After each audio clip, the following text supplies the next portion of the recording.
just me randomly playing some songs I've been working on, originals, yada yada. I'm gonna take something I've just written that's on a chart on this website, Wago, Hana Hou. You can check out the. Let's see here. How do I mirror this sucker? Um,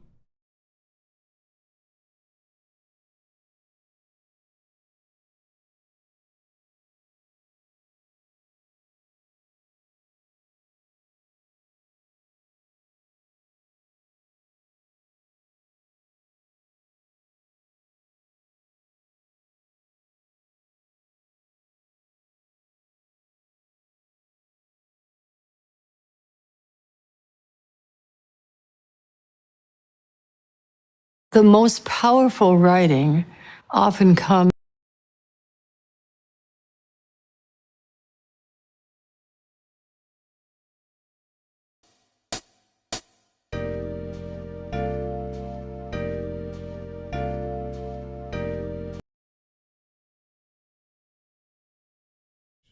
I find that playing with the standardized backing tracks that are just out there on the interweb, they only really play like A major, G major, D major. It stays with the family of chords, which is great.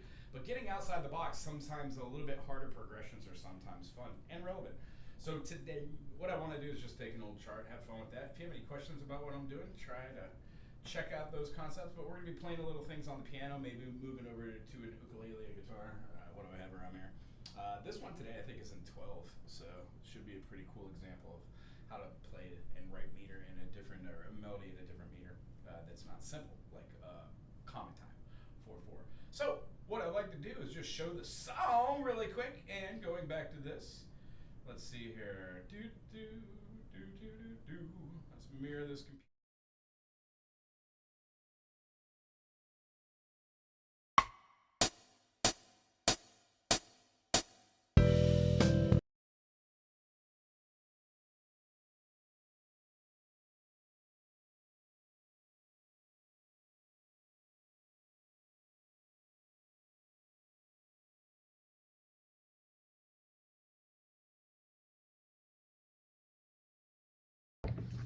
My friend, these are original charts. They're play-along charts. You will not find them anywhere else on the interwebs. Why? They're one of a kind. If you like them, thumbs up, subscribe, and play along to them. Grab your instrument of choice and flow. This is so you can learn your scales, play the chords, and if you have any comments or questions about it, put it in the comment section.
Interesting. Named it Welcome to QUEEZY'S.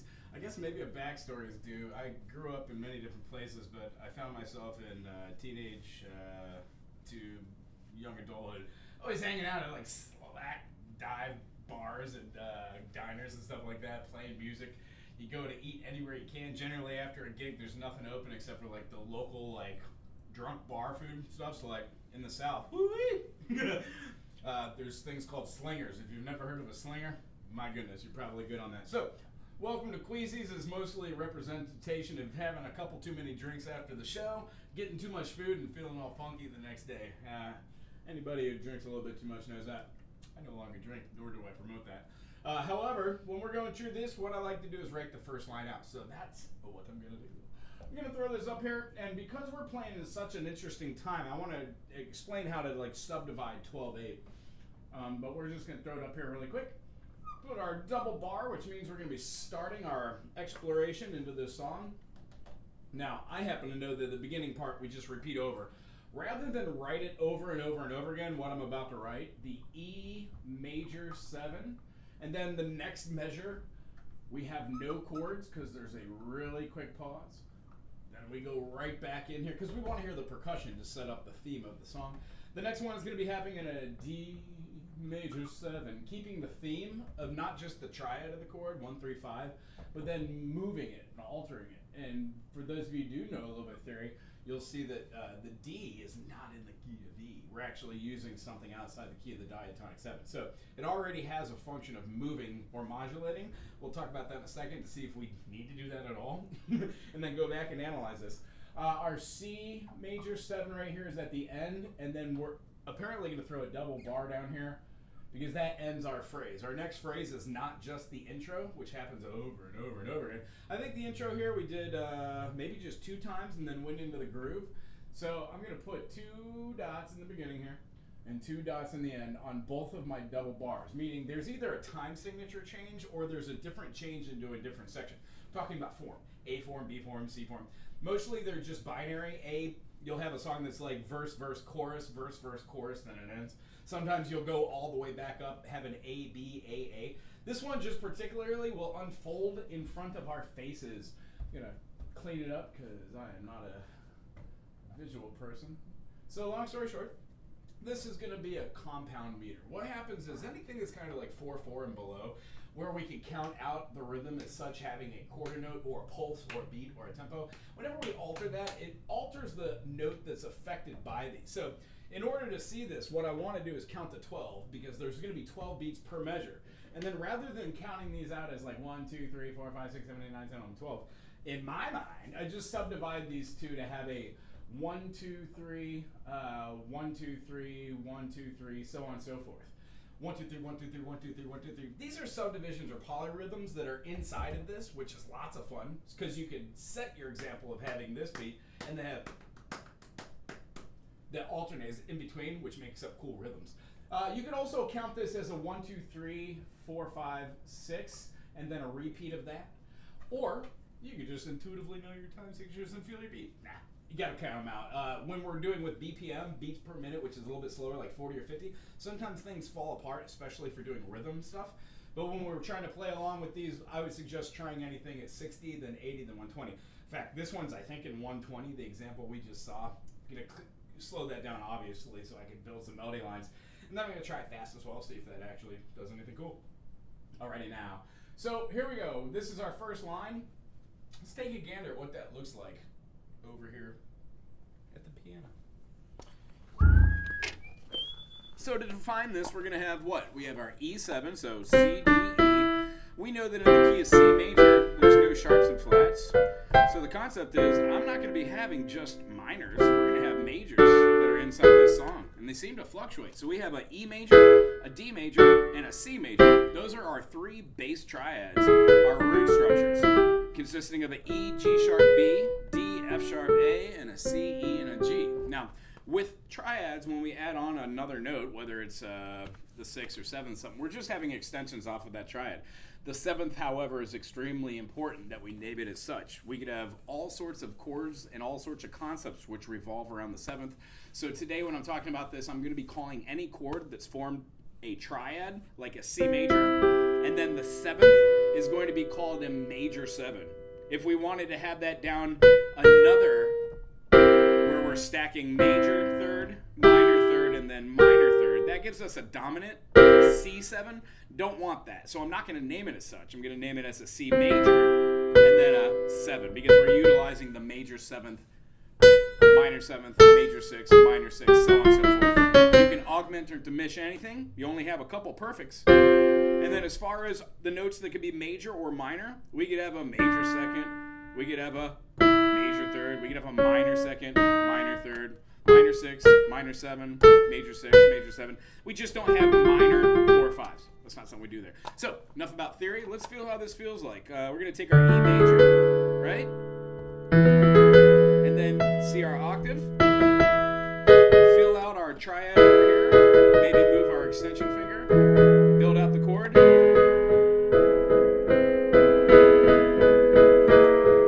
It's going to feel like maybe a 1, 2, 3, 4, 5, 6, 7 is not going to cut it. Maybe we should change one of the melody modes to Lydian, but we'll cross that bag when we get there. Cross that bridge when we get there.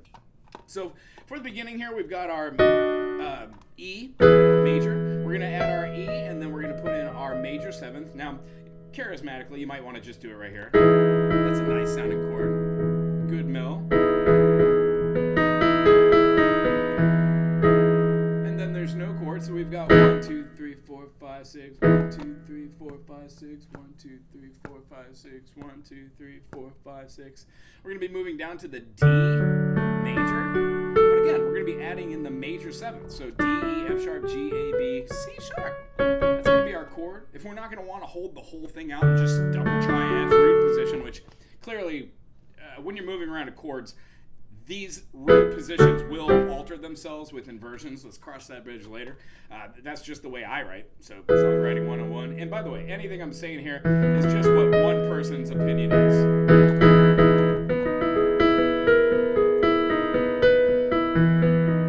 And then to our D, when we still have a 1 and 5, we can exhibit, shell it, major, 7th.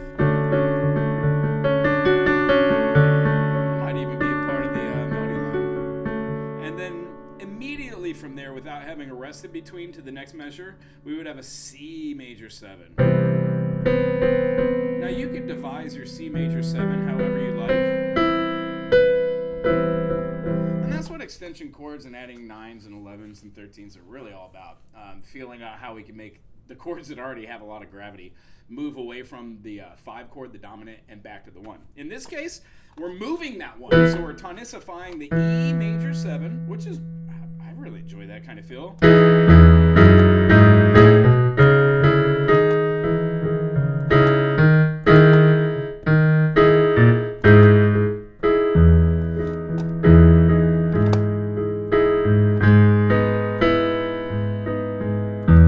can also mess around with E majors, relative minor, C sharp minor. That also feels really good over the top. So, same thing, I guess, with D major 7.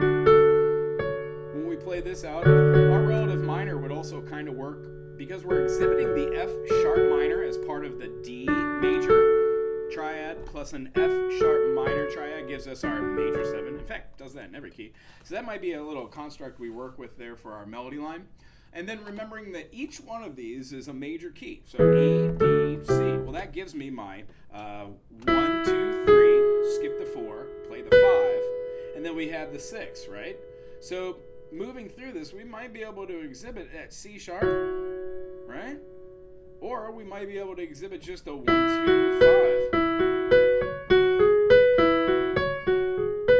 5. Just depends on what melody we get to there. So as far as Welcome to QUEEZY'S goes, I'm pretty sure the feeling on this is going to have a little less emotion and more of a solo melody line over the top of it. So what would this sound like on a git fiddle? Let's hear it.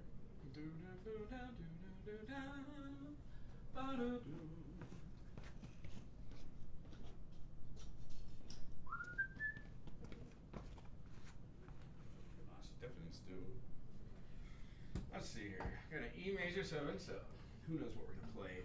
E major 7. There we go.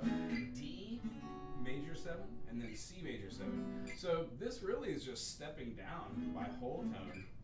So maybe that might be something we do for an alternate section just to keep with the trueness of whole tones. Maybe some B section that hasn't even been written yet. How fun. Okay, E major 7, D major 7, C major 7.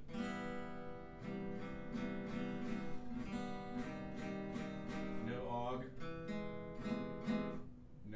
No minor. No dominant. No diminished movements. I don't know. I kind of feel nothing like half-steppy, like a.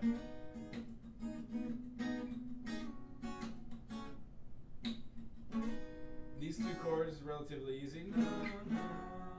When going to the C, I don't like how low that is. Maybe alternate.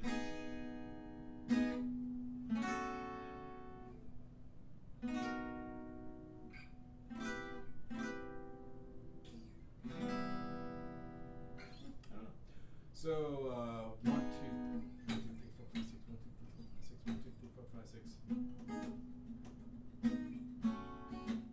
But it gets rid of that Afro-Cuban feel, and I think that's kind of like the groove that we're looking for here. I'll tell you what, let's mirror this computer, see what we can do with the iReal Pro. If you are playing along, this is the iReal Pro that I use to do a little bit of chart writing.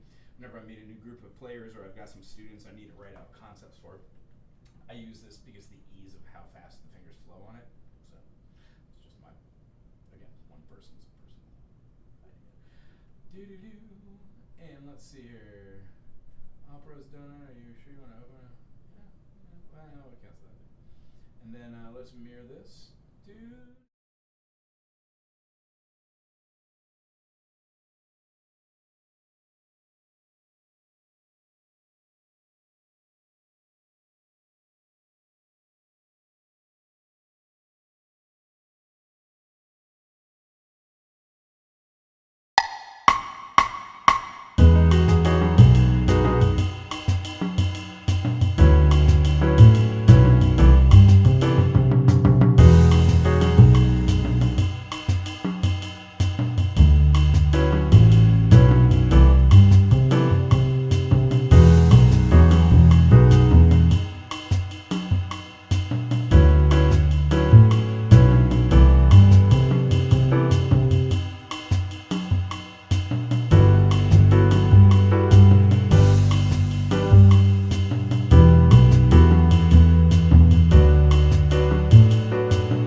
Seems very interesting that at this point it still has that feeling of.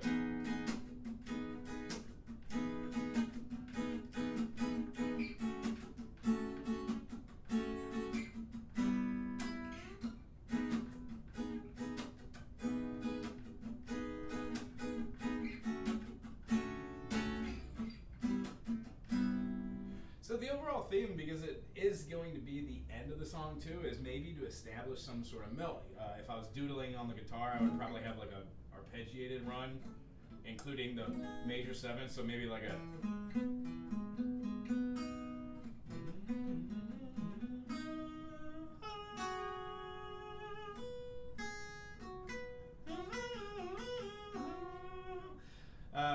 When I play too much, I stem the chance of running over into something I've already heard or already played. So what I like to do is I just doodle over the top until something comes out that I enjoy. So that's what I'm going to do right now, see if we can turn that into some sort of melody line.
go shoot for the minor aspect of that. So E major 7.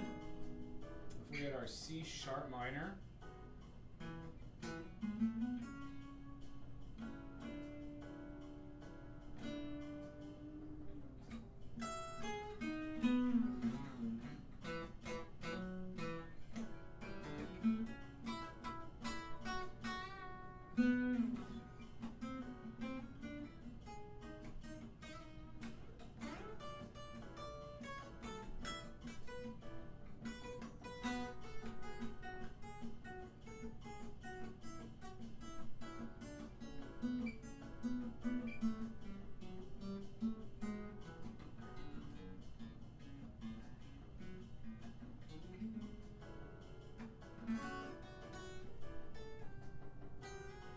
So, going over the top of it, I enjoyed the half-step movements in this, but not so much all the little doodles in between. So if I was going to constructively make something out of this tune, I would probably have the melody line like a...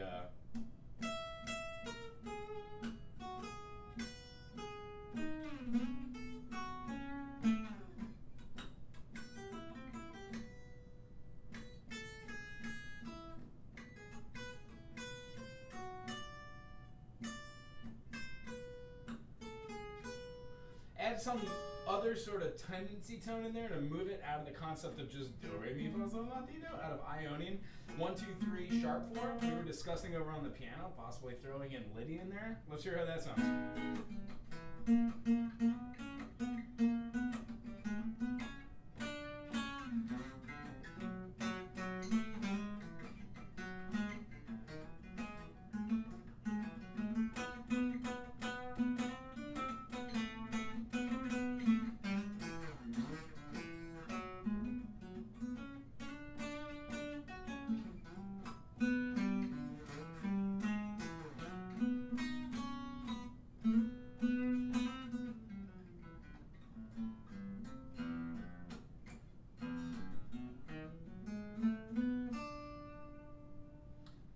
No D. D sharp for sure. And then I don't really like Lydian over the top there. I think it just doesn't feel natural without that fourth scale degree. So I would totally go away from that. Let's take a look at that secondary part here. Not to go too much on that first part. Let's mirror image.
So frankly, I find this a little bit boring. If you're watching still, you find me boring. I get it, music's a little bit boring, but it's more like the journey. So the next part that I would see here would be this secondary part. The secondary part feels a little weird with its phrasing or its timing. Therefore, I'm not really feeling like a standard melody over the top of this where I would write lyrics out to the beginning of this. I've really been into like, what would I consider it? Like avant-garde jazz, which means you kind of work through the passages. So feeling some of my favorites from just the real book standards, maybe something like beautiful night, something that's floating between notes that isn't naturally there the whole time. You can go up or down. It's kind of rubato. Has its own feeling or interpretation. This next part, well, we're going to call this just the intro. Bam, put it up there. This next part I'm going to call the A section. Now, it's in the same time signature, so I don't really need to start that off, but I am going to throw down my double bars to show you that we're starting a new section here. It does have the E major 7, then it goes into the no chord again, so it has the same feeling, setting us up for success. Utilizes the first feeling of all of these, and then the second time through. So rather than putting a double bar, we're going to go down to another measure right here, just a continuation. But rather than going to a chord, we have another no chord, letting in some space. One of the things I try to do, I know I just flew through that little chart with us there, but one of the things I try to do is maybe go through the process of seeing that you could put like little fills in here that are arpeggiated, or little note movements that not only one person can do, but the whole band can do, or whatever instrument you're ready for. So after our no chord right here, we're going to make a really kind of weird change to a G major 7. Let's make sure that we're defining these chords really quick if you're playing along at home right now. This is what the piano chord is going to look like. We have our 3 triads, E major, D major, C major. In the beginning of this, what we did was we added on our 7th chord. So in the key of E, we would add on in D, same feeling. In fact, these two shapes are really cool to know. Feels super Steely Dan. And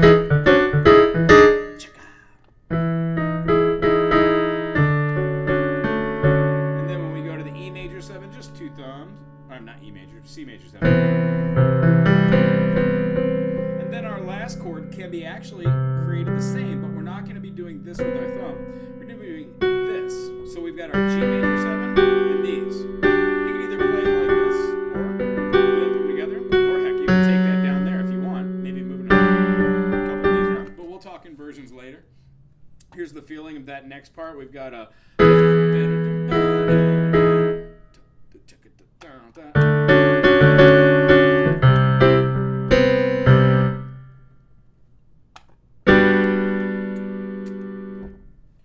when we get out of that G major 7, I don't know. I feel like it kind of got boring there. So it's pulling attention away. Now in the chart it has 2 empty bars. That's not really what it's supposed to have there. It just goes into the B section. So this doesn't feel like a complete section. It feels like we're deprived of 2 bars, which pushes the listener to hear this next phrasing a little bit more, in my opinion.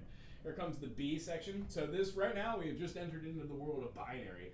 The A and the intro are basically the same groove. When we add the different feeling here, it's just an addition onto here, changing the form of this. This form, which is now our binary statement, comes out to be weird. It goes from the G major 7 into a G. So I could already tell you right here, boom, that changed. Double bar to begin my section. I don't think I'm going to like that G major. We go to the relative minor of G, which means we have 2 chords which are staying pretty much static. They're not moving. No matter how you move this melody, most likely those 3 notes you're going to be moving if you're writing single note melodies or for 4-part. You're going to have to choose what you want to do with those. With these 2, rule of thumb, you double the bass, double the root in root position. When you're dealing with 4-part, dealing with 3-part, you would try to stay away from a couple of these tones. Tendency tones happen to mesh together. It sounds like you're just singing the same thing in unison. So I want to avoid that. That's a whole different talking theory. And then the next note that we're going to be going to here is our 1 ending. So the 1 ending is going to have a D, and then it's going to do a D7. Now what does this mean? It means this whole thing has major 7s in it. It feels super jazzy. And then I'm using a leading tone. I'm using a 5 dominant. The 5 dominant sounds just like one of like the D7 sounds like an F sharp diminished because let's see here. Hey, because when we do an F sharp diminished, 1, 3, 5 is a major. Always view through the eyes in the major. Flatten the 3, flatten the 5. There's our F sharp diminished. Well, a D major uses 2 of those notes from that triad. And then that last note makes a D dominant 7. Basically meaning you're using the minor 7th of the chord. In this key, we use the major 7th. Right here, we're using the minor 7th. So in the key of D, D, E, F sharp, G, A, B, C sharp, D, we're using the C sharp up here with this one, and then down below, you betcha, we're going to be using the C natural. So I don't know if I like this at all. So the second time we go through this, we're going to be pulling out a little bit of stop, but what we're going to do right here is we're just going to put a repeat at the end of this D7, and we're going to go all the way back up to here, which means we went through phrasings. So traditionally, I wouldn't call this an A and a B, but it does have a different feeling. And two, this song feels a little all over the place. We keep the same movement, but then rather than going to the D7, apparently decided to do an F sharp half diminished. So there really is no difference betwixt these two. There is a double bar here showing the end of the line. So if we were doing this and I was playing the git fiddle, I would feel this one as having like that E major 7,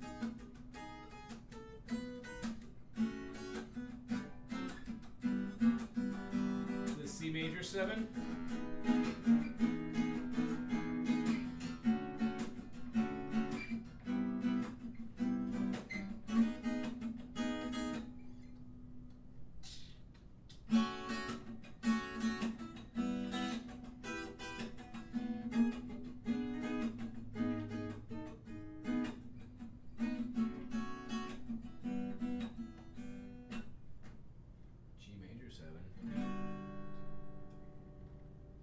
Our next chord goes to a G major, E minor, D major, D7.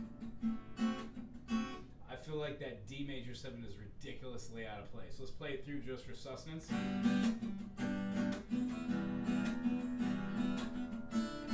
Then our F sharp diminish.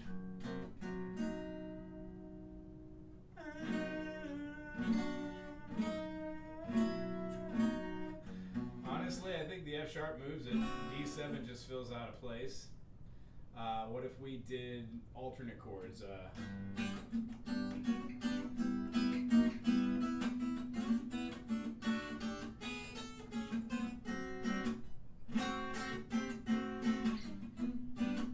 don't like that either.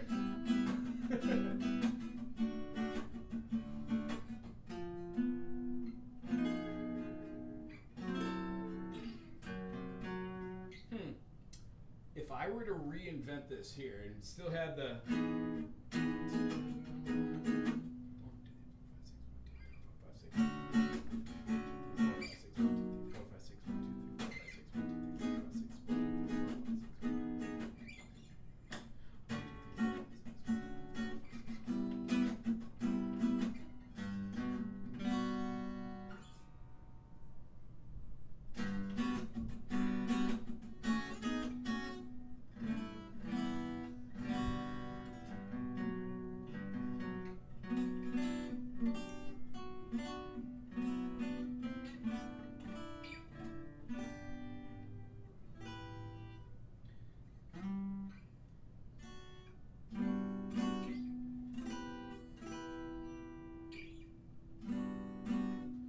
G major 7, C major 7, E minor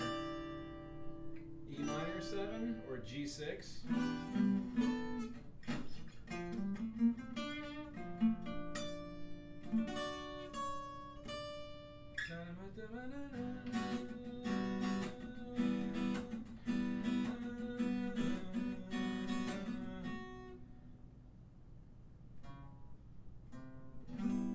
I just like to keep it simple. I think I'd like to rearrange this.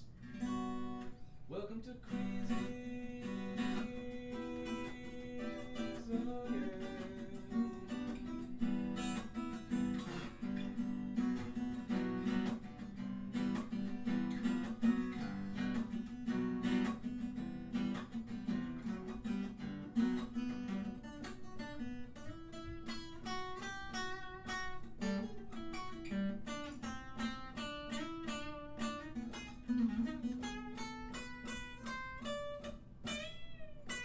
You know what? I can't help but just groove over the top of it. I think food for thought here. Maybe we're going to be changing this whole secondary section. I don't like this at all. If I was going to change this, I would have it move and change the feeling, maybe of something like this. Keep the G major 7. Instead of having the E minor, have it share with the C major 7 and the E minor 9. I mean, just throwing a 9 chord in there feels arbitrary, but it quite literally has the same feeling as the C major 7, minus the way it pulls attention towards the chord. So the G major 7, C major 7, E minor 9, I think this should go back and forth.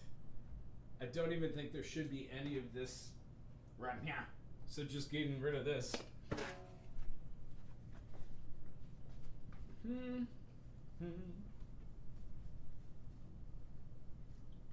Welcome to QUEEZY'S.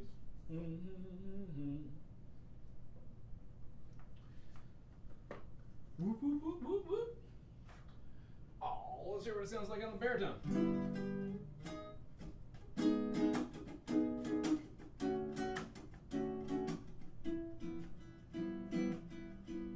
We have our G7.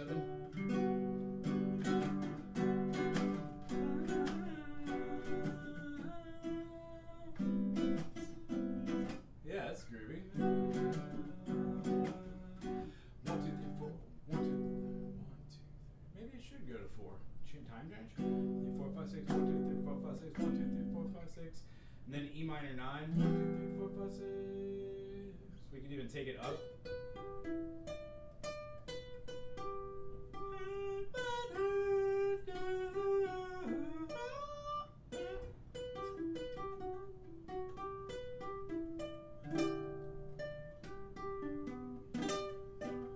So we could have just our G major 7 built out of here.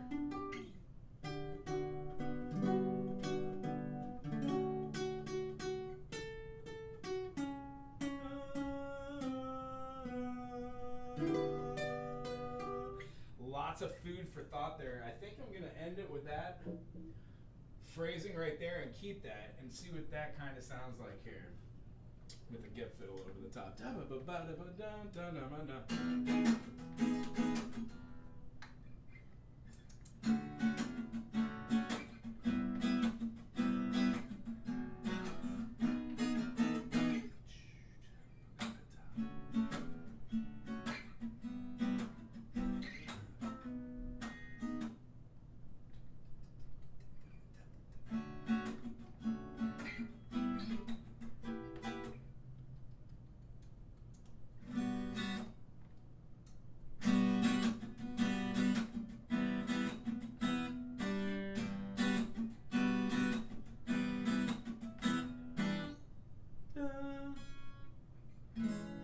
I think it should go to A major 7 there. And because we're doing a G major 7 to an E minor, so that's like a major 7 on a 1 chord in A to its relative minor, F sharp minor, but now instead of playing it as a just a minor, here play it as a minor 9 maybe, or a 1, 2, 3, 4, 5, 6, 7, 8. You know, we could. What do we have, a G sharp in there? Let's see how it sounds with just a. I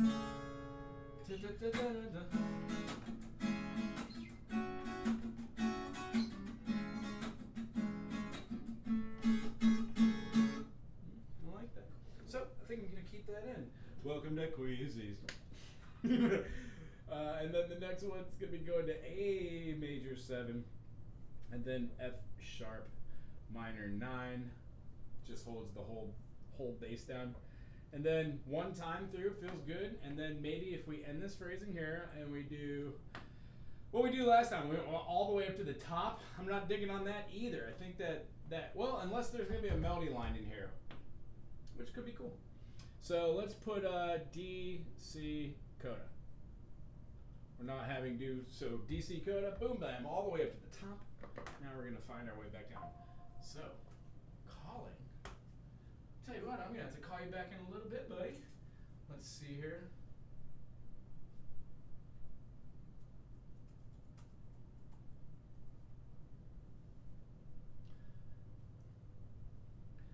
see if we can write a little melody line. I'm going to change that phrasing. Watch me now. Go.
See,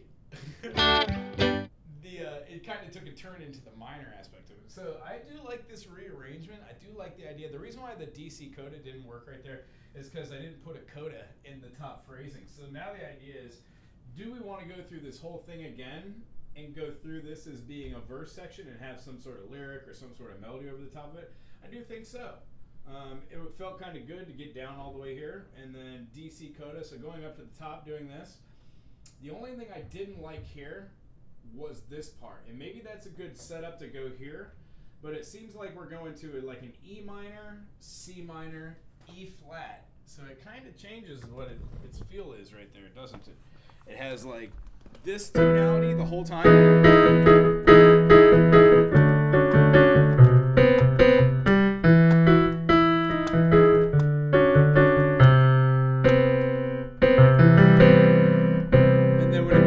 G and has that measure. We're keeping this, or maybe we could play it in a different way. Let's play it in a different way. Loving that. And then our C major 7 makes an appearance again. So we have like, and then we have a real quick E9. So from our E9, how are we going to add that? Well, E, there we go. Let's just put our E minor in there, maybe an extension with the 7. Anytime the 8, we want to add the 7th. So 1 flat 3, 5. There's our D for our minor 7th, and then our 9 chord. Doing a repeat on that, so we've got kind of.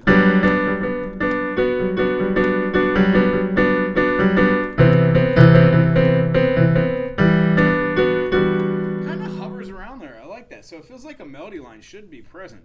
And then when we move to our A, a little too formal. There we go. And let's add our 9. So we've got our F sharp, right? 1, 2. Oh, here we go. We can do our F sharp, the only one here. We have our B. So as we know, we don't need to go any further. We've got our 8, 9. So if we play our F sharp minor, and we do our mesh, that sounds pretty good as a chord that's going to give a little tension, yeah? No matter how we're playing, what voice we're doing it. And then the concern is when it goes back through that, it's going to go up to the top. Do we want to go straight from that da-da back into QUEEZY'S? That sounds like a pretty good transition. It's not too hard for the ear to hear. Mainly because it's in one of the relative chords kind of close to E major, so that works. It's the minor 6 or the relative minor of A major, and A has 3, E has 4 sharps, so kind of close. It's family chords. And then the weirder part is this secondary thing where maybe like when we're doing the a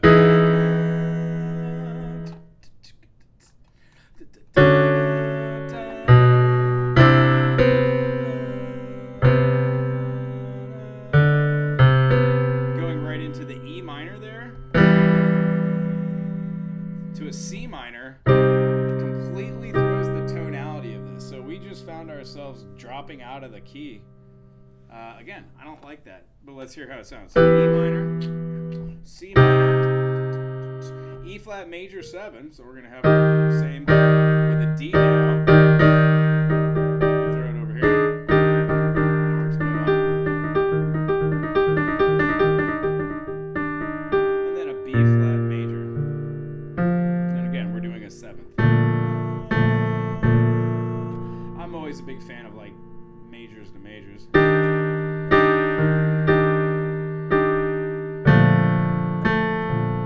Very Pink Floyd-y, but this isn't slow and they're very quick, so I think I'm going to omit this secondary part. I want to hear what it sounds like here. And I might need to cut this short in just a second because I do have a student come in.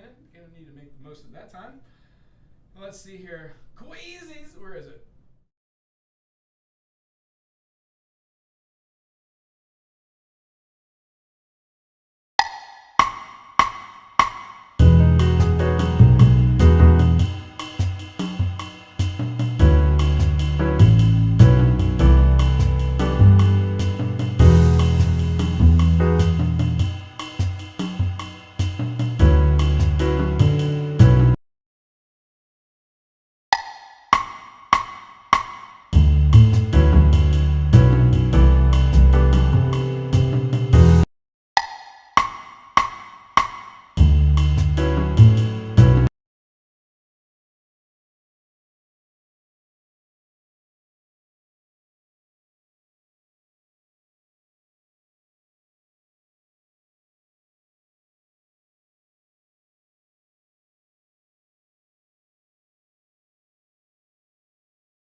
When we did the change, when it went from, I didn't actually read that right, secondary part over here right now, in this third part where it's going to the C part, it goes to A minor. Now A minor is very close to a C because it's A and C that share the same key signature. So I kind of skipped over this. I thought we were going right to the E minor. The part you're hearing right now is the intro and the outro, except an F sharp was added to the first measure to make it go up. So you'd have boom, boom. So that chord right there, being able to feel like a 9 chord, feels great. Going over the top of this, our A minor does a full bar in the tempo, and then shares with a B minor, A minor, and then does that twice, I'm pretty sure. Yeah, fills that twice, so our little repeat here. And then it does this nonsense, which is kind of interesting, which also does repeat. It's an E minor, shares the measure with a C minor. Now this C minor does not fit in here anywhere. But the idea that we're trying to build a little tension, this might or might not make sense, but C minor is the negative harmony of C major. Doesn't always work out there where you just flip the C with the G and the G with the C and the E with the E flat, but that's how negative harmony works when you look at it through this stance. So I'm using the negative harmony here, and then I'm going out of key again to an E flat major 7, bringing back in the tonality that we had here, but now in a half step lower. Therefore, I could play with a couple different ideas and tones. Either go on and on about what that mode is and move in there with that feeling, or I could write a completely individual melody line. And the B flat major 7, the reason why I find that to be kind of fun and interesting right before it goes into the end, is that it allows the listener to hear this kind of like, how would we say, has this,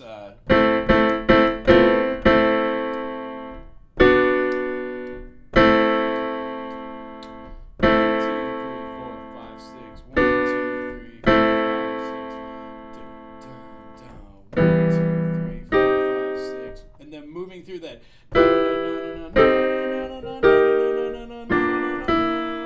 and I like the major 7 feel on there, so just like this, that would be a great chord to put over the top of that to feel some tension for this B flat major 7, considering B flat,